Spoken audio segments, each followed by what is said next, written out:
காட்டுமன்னார் கோயிலில் வந்து வேட்பு அறிவிக்கும் போது வந்து தேர்தல் முடிவுக்கிற ஒரு அசாதாரண சூழ்நிலை நிலவும் சொல்லி கணிச்சிருந்தீங்க. அது இப்போ சரியாக நடந்திருக்கு. இப்போ நீங்கள் அந்த வாபஸ் வாங்கினதை பற்றி எதாவது ஃபீல் பண்ணுறீங்களா சார்? அந்த வேட்பாளராக நீங்கள் இருந்தால் சரியாக இல்லை, அதெல்லாம் நான் அது ஒன்றும் ஃபீல் பண்ணல. அந்த நேரத்தில் அந்த முடிவு எடுத்தால் அது அந்த நேரத்தில் சரி, அவ்வளோதான்.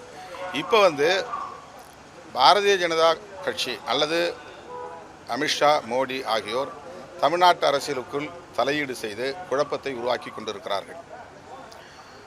லார்ஜஸ்ட் பார்ட்டி, ஒரு தனி பெரும் கட்சியாக தமிழக வெற்றி கழகம் மக்களால் தேர்வு செய்யப்பட்டிருக்கிறது.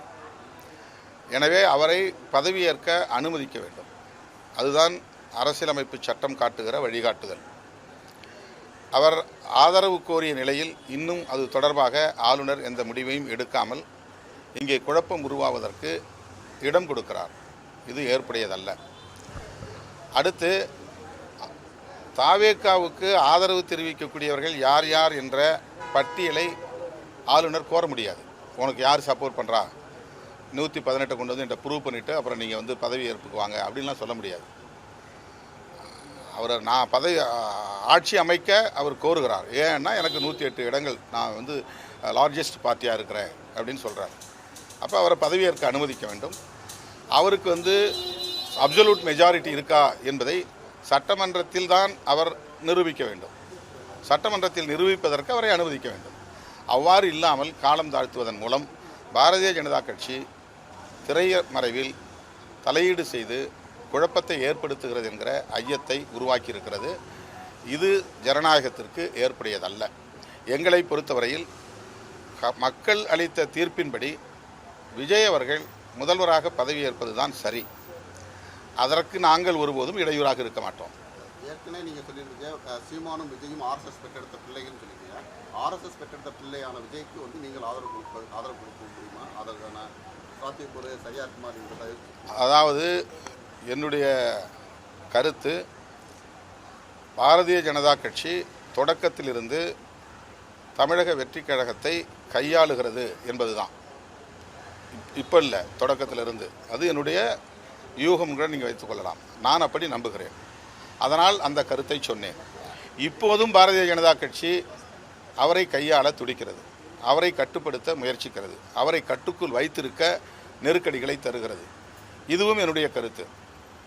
இந்த நிலையில் பாரதிய ஜனதா அல்லது ஆர்எஸ்எஸ் சங் பரிவார் கும்பல் அவரை கட்டுப்படுத்த முயற்சிக்கிற போது நாங்கள் காங்கிரஸோடும் இடதுசாரிகளோடும் இணைந்து பணியாற்ற விரும்புகிறோம், ஆட்சி அமைக்க விரும்புகிறோம் என்று அவர் சொல்லியிருப்பதை நாங்கள் கன்சிடர் பண்ணுகிறோம்.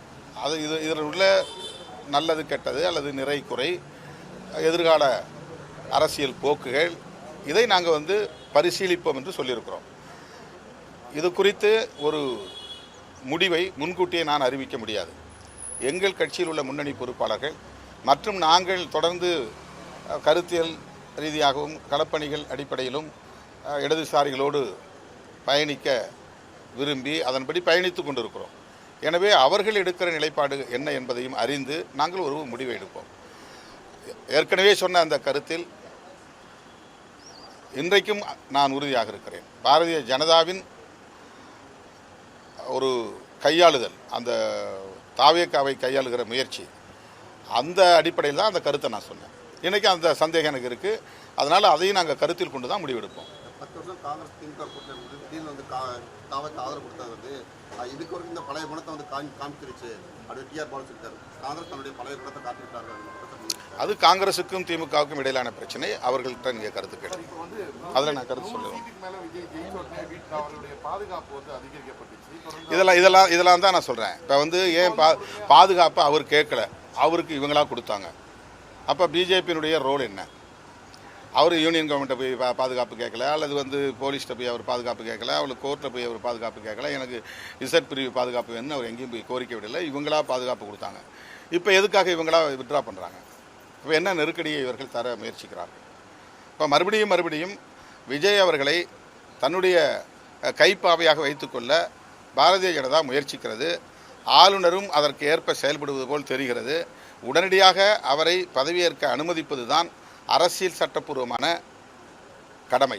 இதை ஆளுநர் செய்யவில்லை என்றால் தமிழ்நாட்டு அரசியலை மேலும் அவர்கள் குழப்பப் போகிறார்கள் என்றுதான் பொருள். விஜய் நேற்று இரவு உங்கள்கிட்ட தொலைபேசி தொலைபேசியில் பேசினதா சொன்னாங்க. பேசியதா ஆதரவு கேட்டாங்களா சார்? கடிதம் எழுதினார், பேசினார். நாங்கள் ஆலோசித்து முடிவு செய்வோம்.